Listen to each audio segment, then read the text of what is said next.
à tous. Ça y est. Good afternoon. Let's start. Let's land on Mars. Apparently, it's cooler. Well, at least it's well. This is this new space, you know, conquest. Well, we thought it was finished, but no. The moon is tomorrow, and maybe Mars, after tomorrow. So let me introduce the member of the panels. First, I'll start. Not you at the back, Julien Enaudi, who is the local from the company based in France, Ortec. Then next to you, General Michel Fredling, who is now in private business. He has a startup, this new space, which is emerging. Is manager of Lookup Space, more good enough. Stéphane Israël, who is the executive president of Ariane Espace, just back from Kourou.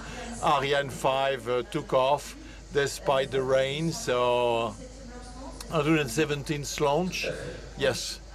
So at the same time you're relieved, but the last, because it's sad, because the last Ariane 5, waiting for Ariane 6, and then next to me, Emmanuelle Méric, who she's based in Toulouse, and she's general manager of Loft Orbital.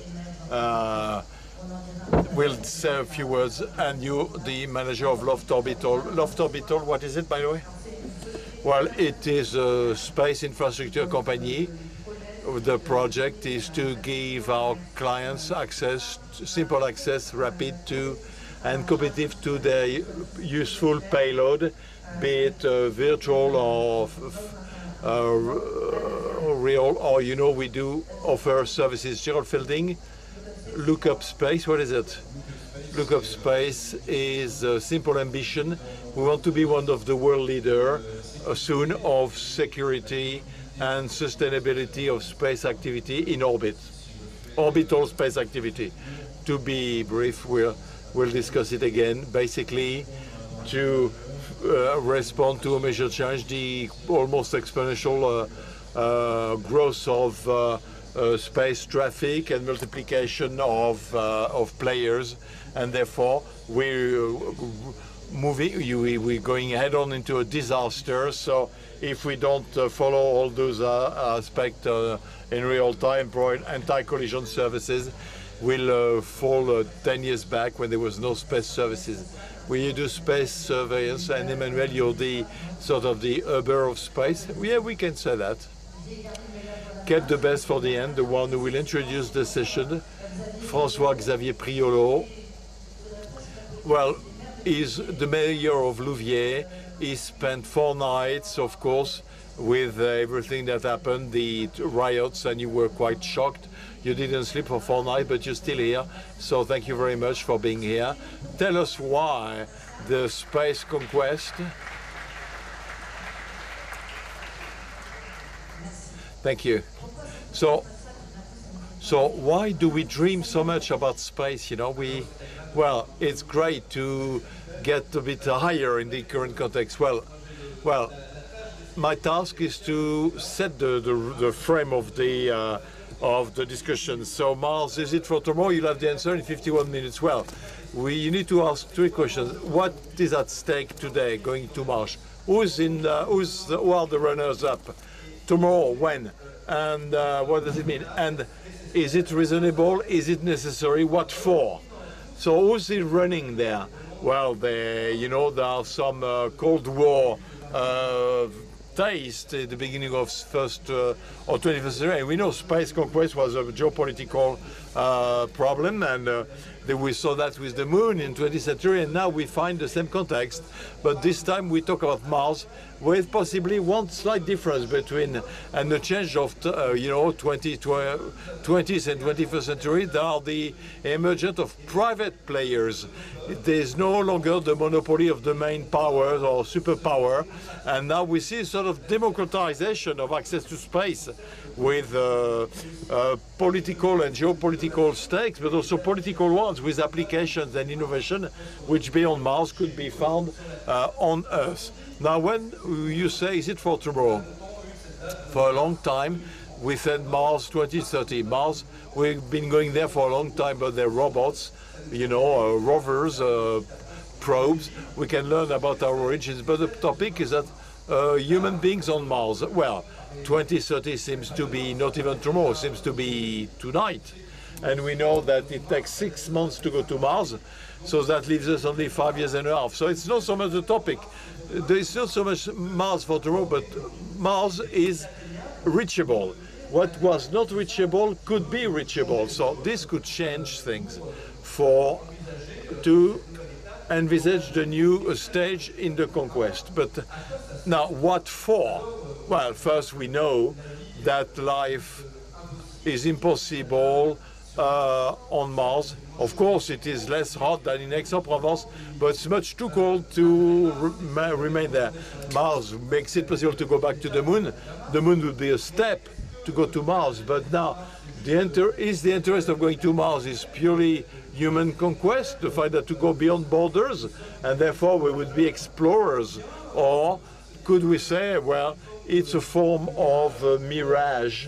You know, it's very expensive. Is it useful? Whereas the current topic is more low orbit. We see it with the conflicts, with the new risk in space, and eventually, is it not a form of resignation? We want a B plan for the Earth, but before renouncing the Earth, shouldn't we deal with it properly? Thank you for the Stéphane Israël. Are you running for Mars? Who's doing it? Well, we are indeed in the race, because right now there is a Mars mission in progress called Mars Pull Return. That is, if my English is appropriate, you know, we will recover Mars samples on Mars, and we are sending 3 rockets. One rocket in 2020 sent a robot which landed on Mars, which is happily digging over there. And then in a couple of years, there will be another US rocket that will go and collect the samples. And with Ariane 6, we'll be able to send a vessel in low orbit, which will rendezvous with the vessels carrying the samples, and around 2023 we'll bring it back to Earth. Now, if Edwig's question is correct, are you in the race for Mars? Yes. Now, if we make a step back, well, the question we can ask ourselves indeed, why Mars? Why is it so fascinating? Well, it is fascinating because it is a planet that can be observed from the Earth, it's a telluric planet like Mercury and Venus. It was habitable 4 billion years ago. So indeed, it can fuel imagination. The problem is that when we take a closer look, it's not easy now. Just like orders of magnitude. Let's take another magnitude. Well, let's see why it's not easy. The space station, the ISS, you know, is about 300 kilometers from the Earth. It is the suburb. The Moon is 380,000 kilometers from the Earth. We've been there, you know, as of '69. Mars is clearly another story. Based on the alignment breadth is 76 million kilometers and on average 225 million kilometers. So different. And now just imagine an inhabited flight to Mars is a psychological, physiological, psychological challenge, because just imagine that a certain number of inhabitants, you know, will go to 6 months in a confined environment and a year and a half on spot and then 6 months to come back, which of course poses a problem of behavior in such situation. Then when you're on Mars, you're exposed to brutal radiations, temperature. Well, we complain about you know, global warming. It's on average minus 65 degrees. There's no atmosphere. So if we were going to Mars, the best thing to do would be to dig, to go into caves, which is not exactly the way of life we consider on Earth. So basically, the inhabited flight to Mars remains extremely complex. It's more fiction than reality today. It doesn't mean that it's not feasible. We could imagine that if we spend between 250 and 1,500 billion, it will be possible once all the obstacles will have been removed. But it is something which today is not reachable and not quite for tomorrow. When we went to the moon for the last time in 1972, the Americans say we'll go to Mars in 25 years. Well, it took longer than that. Anyway, we're not there yet. But there's a lot of robotic missions, US, Opportunity, Spirit, Curiosity, Insight, sometimes with French instruments on board. There is the sample recovery mission I mentioned, and then as robotics, it's not in, it's already there. We are doing this, and we've already gone to Mars. For the Europeans, it's a difficult story. Europeans invested a lot of hope in an ExoMars mission in cooperation between Europe and Russia, and which crashed following the Ukraine invasion. And this invasion took place just before, a few months before the second part of the ExoMars mission. And the ExoMars mission is completely grounded because of this war. And it is not sure, even though the European Space Agency hopes to be able to redo the mission in another context and possibly in partnership with the Americans. So we shall ever be able to do it. So anyway, 1 minute. So to conclude, I think we can say three things. Robotics mission to Mars, yes. Inhabited flights to Mars, where it's more speculation. If we want to turn Mars into a B planet, wrong move. And if the idea is to go to Mars to run away from the Earth, well, deal with the Earth first. And for Europe, in terms of mobilizing a horizon, accessible dream, it's more the question of the inhabited flight, which would be possible from Guyana with Ariane 6. We know that Thomas Pesquet really wants to take a flight with an Ariane 6 from Guyana. If we do it all, it could be for tomorrow, and it's feasible. Thank you, Stéphane. Well, you answered all the questions at once, never mind. But you did not quite answer. I will give the floor now to General Freeling on the notion of sovereignty. There is a sovereignty aspect essential for Europeans, for the Americans, or even the Chinese or the Russians. Well, you asked me, but I'm a former general. Yes, exactly. Now, truly, there are issues of sovereignty in space, like elsewhere, in new domains, digital domain as well, and space and digital are more closely linked. I like the phrase from the President of the Republic a year in Toulouse said, space is sovereignty of sovereignty, and we cannot have sovereign capabilities to master space and everything that it brings to us. And you know that because of the development of connectivity constellation developed by Elon Musk today with Microsoft Azure, with the GAFAM and Bezos with Amazon Web Service and his Kuiper constellation, well, the Commissaire Breton launched his project of European constellation for sovereign connectivity called IRIS2 or IRIS Square. There is a topic which has not been discussed, the digital infrastructure that will receive all the data from this constellation. Well, there are equivalent projects, especially in China. China will develop 13,000 satellites. We're far from Mars. Mars is 220,000. Now it's 500. It's close space, from the Earth. But this is where the new space economy grows fastest. When we come back to the theme of the roundtable, if I leave aside the philosophical or anthropological mission, Elon Musk will turn human space and interstellar species.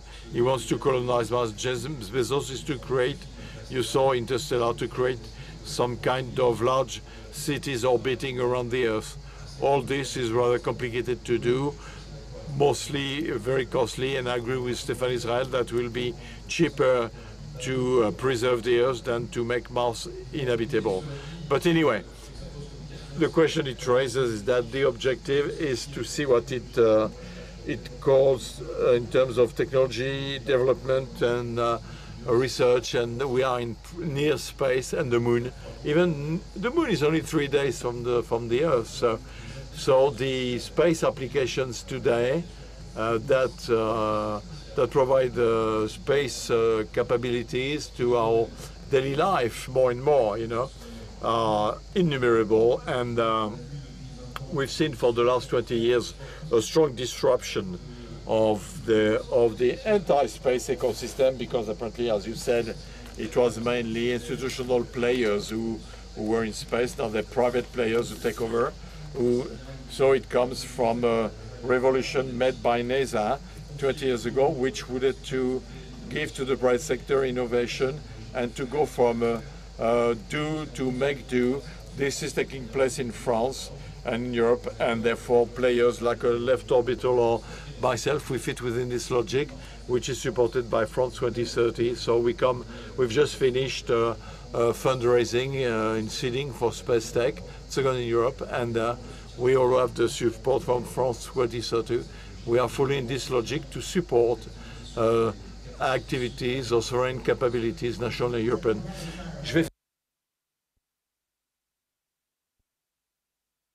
So we explained the Franco-American society. You are between the two. You're more French or more American? What are you exactly? We international. Space is an international market. Of course, there are sovereignty issues which are essential, but I think talents, markets, when we talk about trade, you know, in the world of space industry, you have to be an initial player if you want to be in competition with the big boys, to be in the same league. Though this space conquest, the will to go to Mars, is it changing reshuffling the ecosystem around the industry, special industry? Well, space exploration, spatial exploration beyond the dreams, beyond the appetite of some people. Well, clearly, it has supported the innovation at every level, and this new space movement we talk about.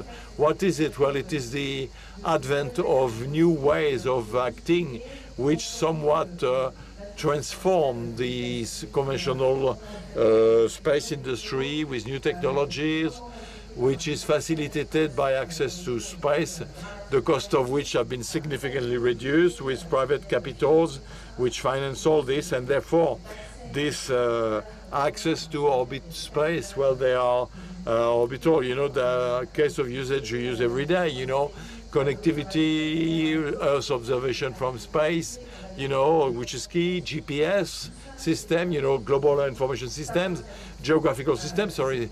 Of course,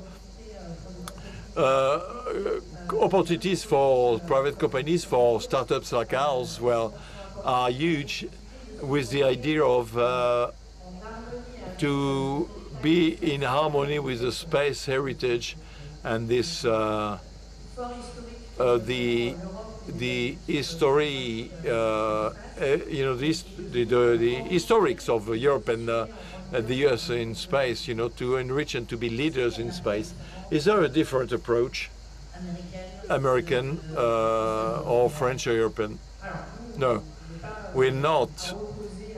We're not here to oppose France. No, no, just are there differences? Are there differences? Well, it all depends on what we're talking about in terms of funding, in terms of history, modes of operation. Clearly, the US were one step ahead in terms of private funding, which feed space industry, public institutions, which made the choice to have private investors, as Michel said, you know, to make do rather than do, and things are coming to France, to Europe, and clearly we we got public encourage market and institutions, special institutions, the CNEC, LESAC, which will delegate to private players and to the smallest private players, not just the Ariane, the Prime, but to make the choice of small launchers, and we want to support this approach. And yes, in the US there has been clearly, they were ahead of Europe. Today Europe is catching up. We're in an acceleration phase supported by the political institution, France 2030, by the European Commission, and I think all this will foster the advent of great businesses and entrepreneurial projects.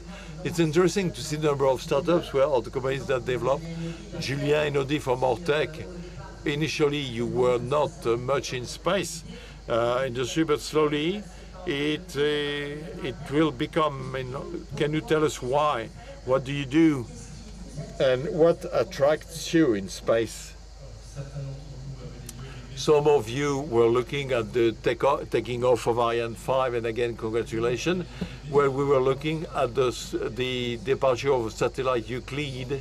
Euclides was launched from SpaceX.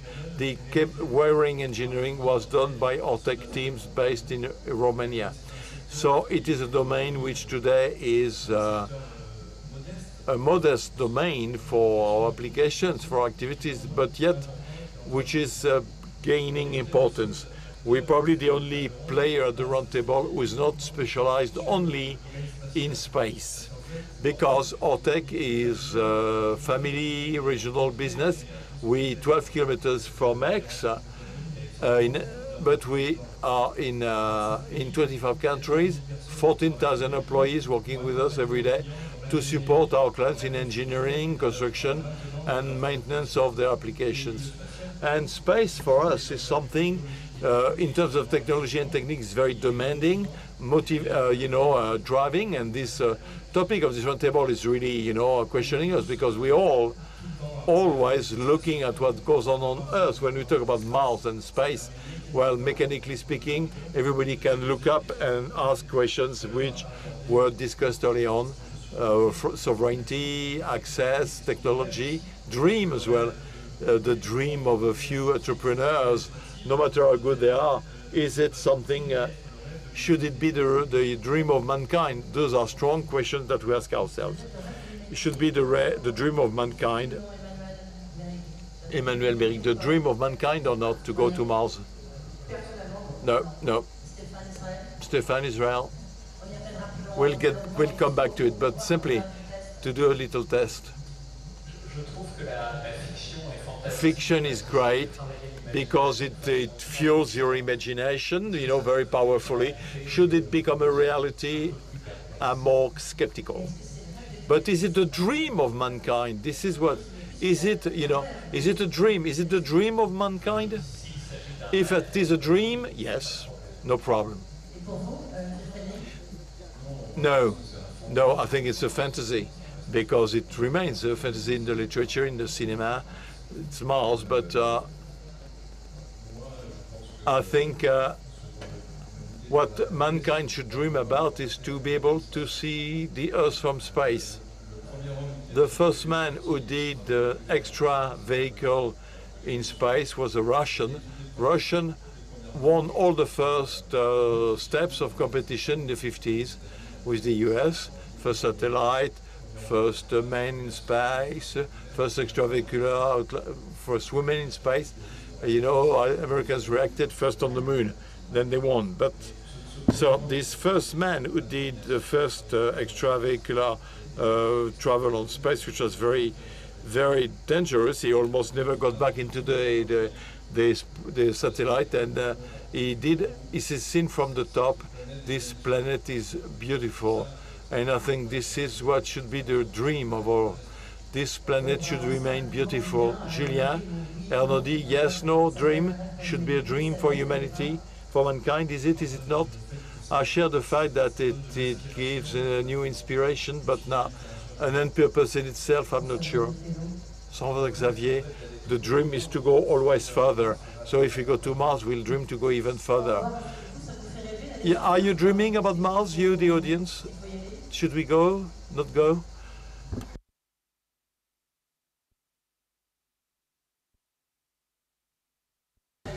Don't want to go. No, just to see. Now, Stéphane Israël. Concerning the ecosystem, the new space, we can see that it is most important. The private players play a role. Madame talked about Musk. Clearly, he played a role. You know, we won't say to you because he gives you, he's hitting you every day. So for the Europeans, but anyway, this ecosystem, is it important or not? Oh, it is most important. Innovation. It is important, the fact that now, beyond the major players who did the European space conquest, it is very good. And I think it would be a mistake to oppose them. The example of Loft Orbital shows that you have strong link with Airbus. We send startups into space through the group launches we do. I'm thinking about OnSync Labs. We send satellites, they're off. We had discussion with Exotrade. It would be a mistake to oppose the two systems, but after that, well, we should not be let's not be naive. In the US, there are two things that do exist in public capital and private capital investment provided by US institutions in SpaceX are huge. Last year, $6 billion of dollars into SpaceX, especially for the going back to the moon. And it gives private capital the appetite to go there. So it will be a European way, but it will be different. But yes, there should be new players. There should be private capital, but we always need players who succeeded and strong public commitment. It would be a mistake, major mistake, to think that we can do without public commitment. Should we go to the moon? Should the moon, can the moon become a launching pad to extract natural resources in a rapid horizon? Or Michel mentioned it earlier. Well, it is true that the moon is is easier. We've been to the moon before. We will go there for reasons of rivalry between the Chinese and the Americans. The moon could be a great base to go further. We can make water on the moon to produce energy. We could go back to the moon to go further. But although I don't believe on the Mars habitability on Mars, I do believe in a cislunar economy. And between the Earth and the moon, there will be more and more things taking place with forms of permanent habitat. And it is the whole Artemis program of NASA. NASA talked a lot about what it called the journey to Mars. And in a way, it has landed, going back to the moon. It is the Artemis program. Now the question for the Europeans to be present in the program. You know, in the exploration, Europeans are not present, and today there is a will to have more European ambition. And then on the moon, there are resources, and then what really makes me dream is that we bring helium-3 for the moon, and we could solve our energy issues on the Earth. Because indeed, and this is what gathers us, if we love space, is because we're very attached to the Earth. And if you can bring helium-3 from the moon, that would be a breaking point in terms of energy policies. But we're still far from that. Well, it's funny. I was speaking to this with the general manager of the European Space Agency, and he was saying that no, it's going to happen within 5 years, 6 years. It's just on our doorstep.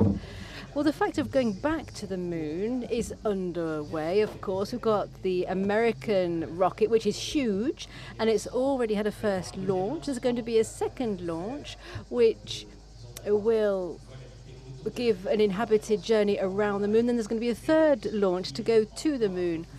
But looking further into the future, we're talking about bringing back resources from the moon to the Earth. That's much more distant. Mr. Frieding, do you think this trip to the moon is very, very imminent? Or settling on the moon, rather? Let me come back on that word conquest, space conquest. It's, it's a good way of tackling this question. As Stéphane Israël has said, there is a competition. And because of the 67 treaty, the cannot belong to anybody. No heavenly body can belong to anybody or any country. And so the Chinese have ambitions, as do the Americans, to go to the moon without saying it, but they want to get their hands on the resources of the moon. So there's a kind of territorial battle going on space, on conquest of the moon, but they're not their own. They're not the only ones. We have big companies, big other Arab countries, for example. Saudi Arabia is looking at the moon. India also. So there is competition, strong competition. I think that the competition has been stoked up because there's a strong rivalry, and the moon was the stop-off point of Russian domination in the 50s in space. So they had the different programs, including Apollo, which back in 1958, NASA, BAPA, and they were launching programs which enabled the Americans to win that battle. Today, the Americans are very threatened in their domination of space technology, commerce, etc. And so restoking the conquest of the moon was an idea of Trump, talking about it for 2024 and beyond. This was a mission which was confirmed by Biden's administration, and it's the notion of commercial competition. Of course, behind there are technological apps and technology, but first of all, it's a geopolitical issue. Yes, obviously.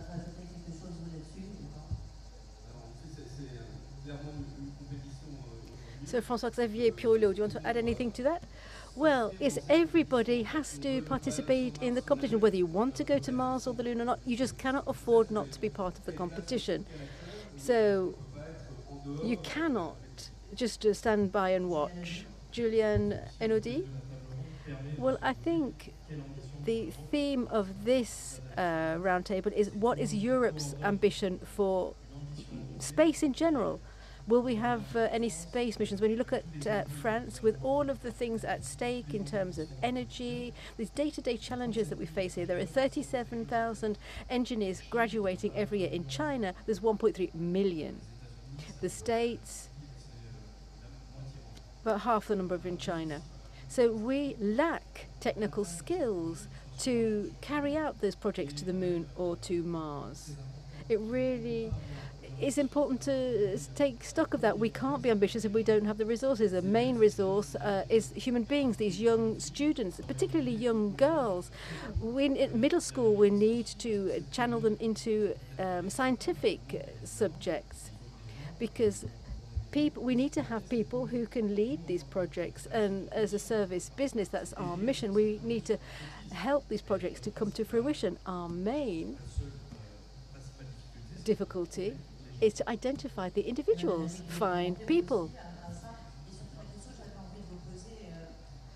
Emmanuel, you face the same challenges, and I want to ask you what kind of demands you receive from your clients. Are their requests changing? They want you to go further each time?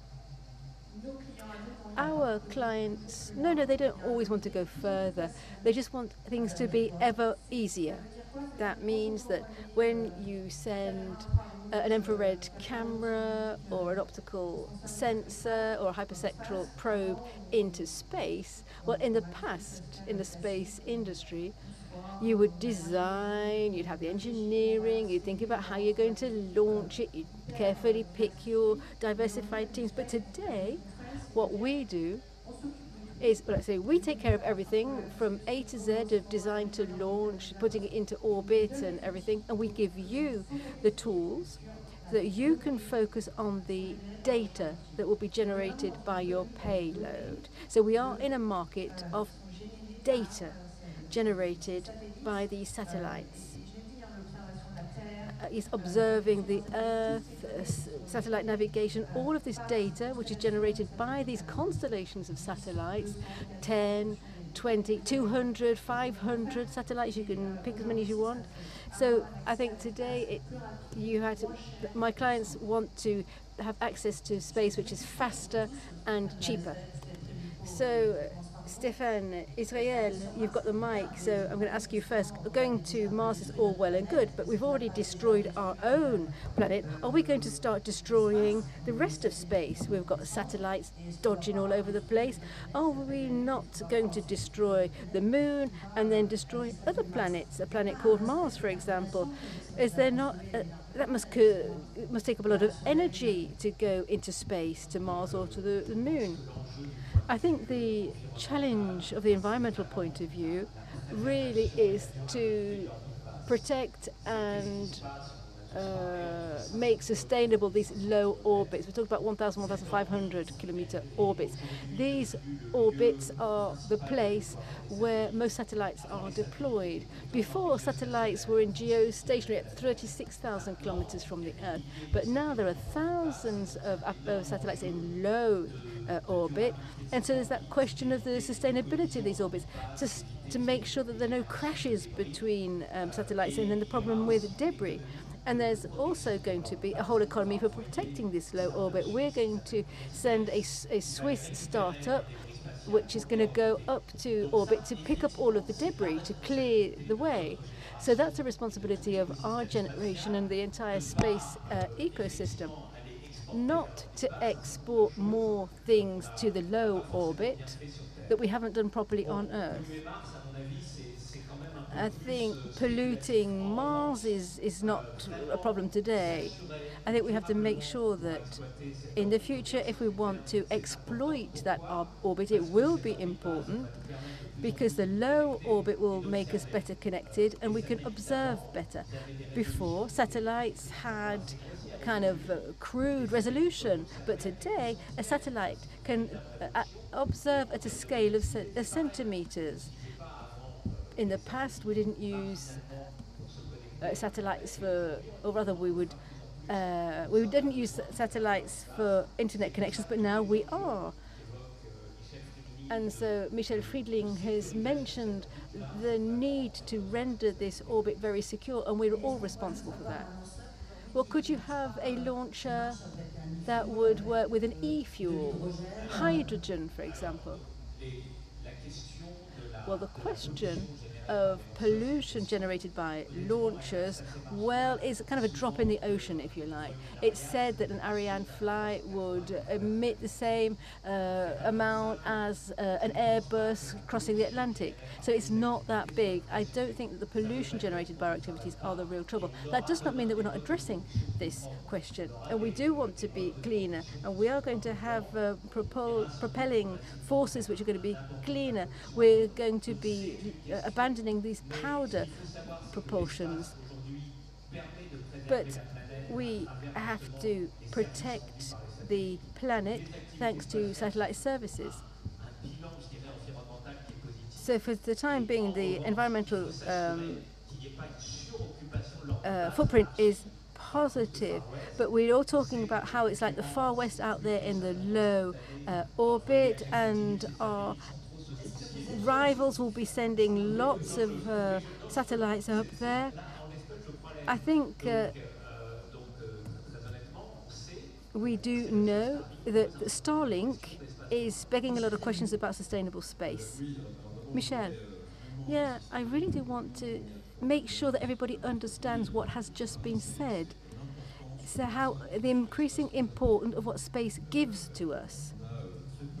We don't really realize what it does give to us. Today you've got services which enable tens of thousands of farmers in France to measure quite precisely the amounts of fertilizer and pesticide that they need to scatter, because readings have been taken from space that give them the hydric stress measurements, etc.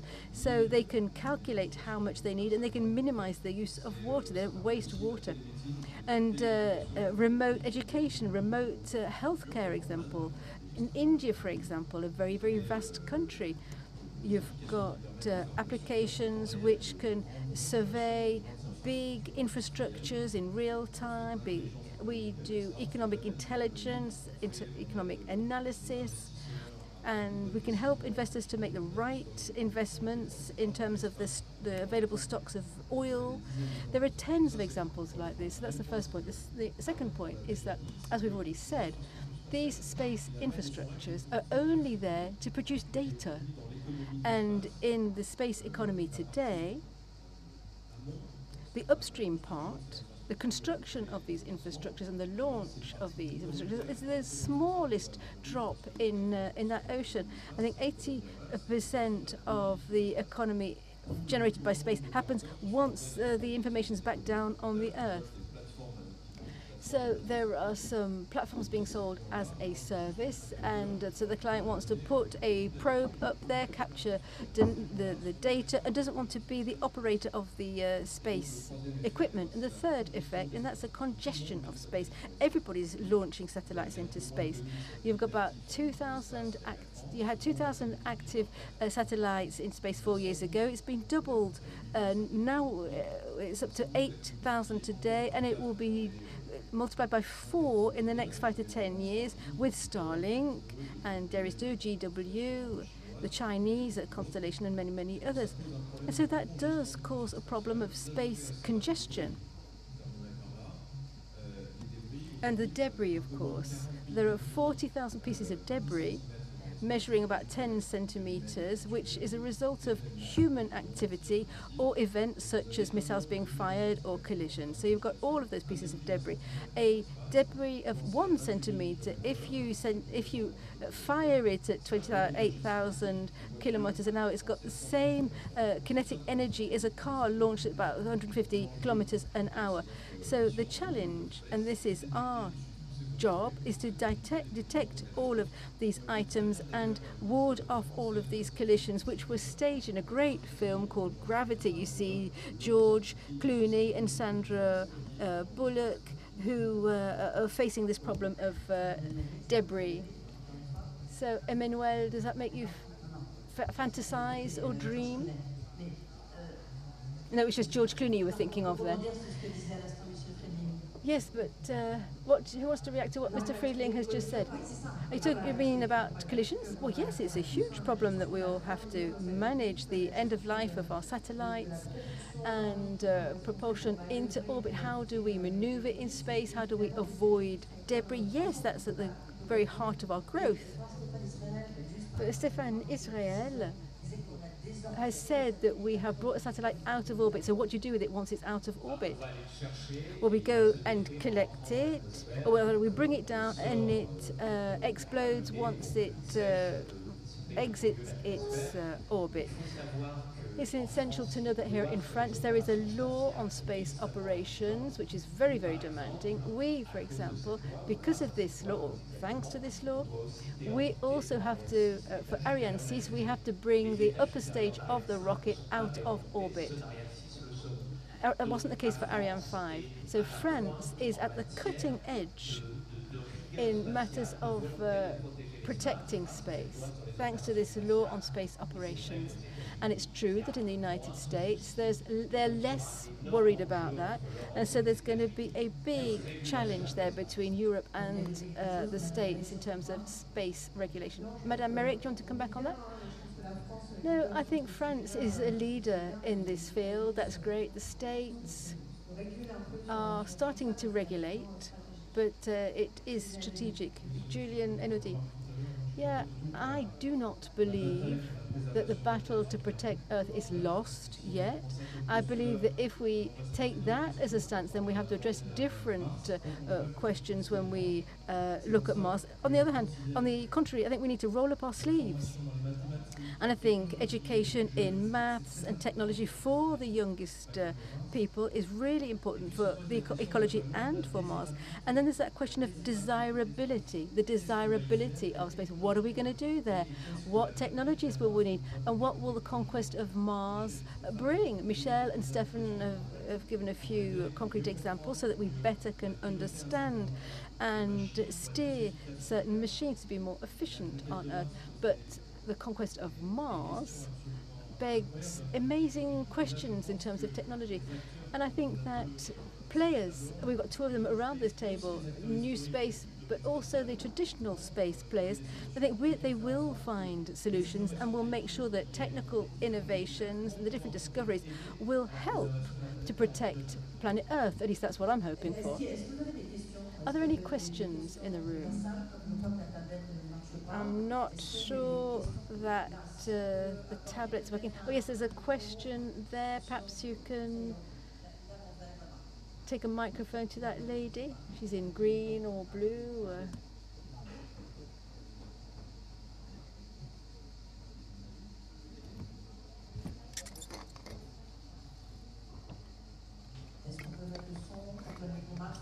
Let's switch the mic on quickly, please.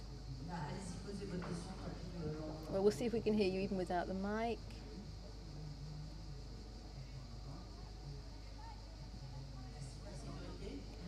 A question about cybersecurity. We've been talking about this on Earth. Are we talking about in the space industry?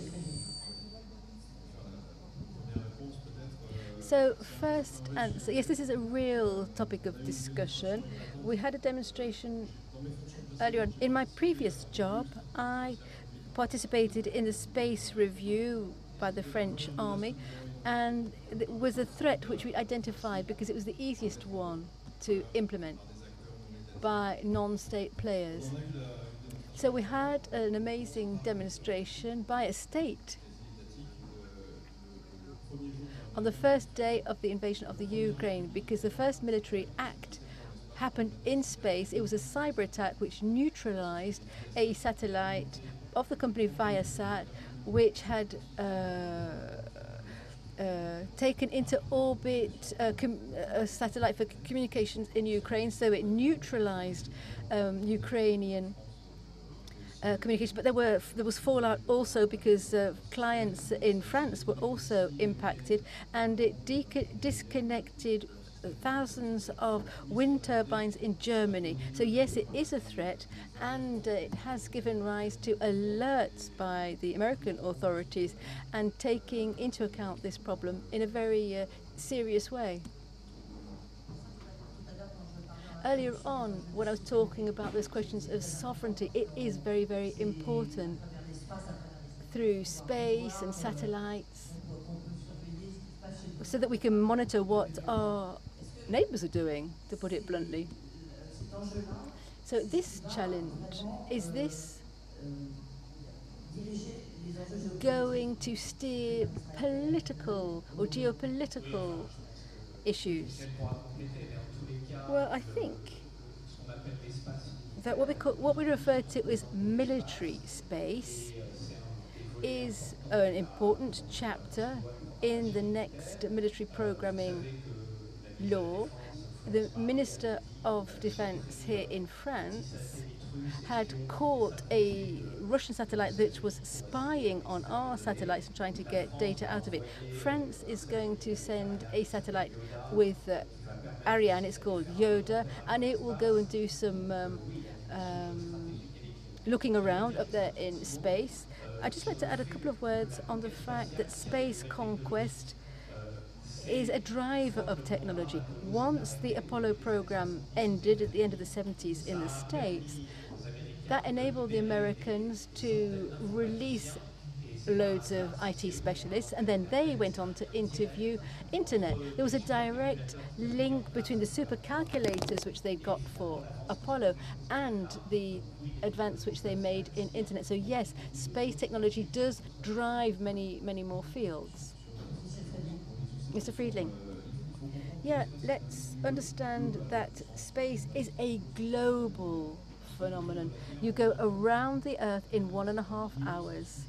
This is a subject which is interministerial. It's not only the remit of defense, for example.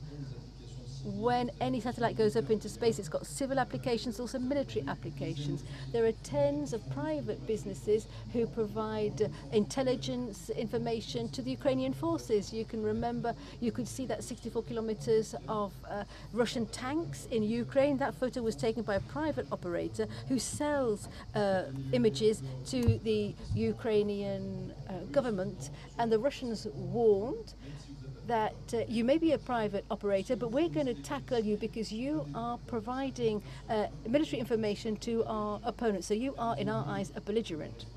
So in space, and let me say that law in space is pretty free. You can do practically anything apart from placing arms of mass destruction up there. But apart from that, you can place other weapons up in space. And so this has been one of the missions that I was given, to try and describe these new threats. And of course, yes, this is one of the capacities which we are developing at the company there, to identify abnormal or hostile behavior. And Julien, perhaps you'd like to say a couple of words. Firstly, I'd like to say, in terms of technology and what we can learn from technology, let's not repeat the mistakes which we made in other technological sectors in the past. The nuclear sector, for example.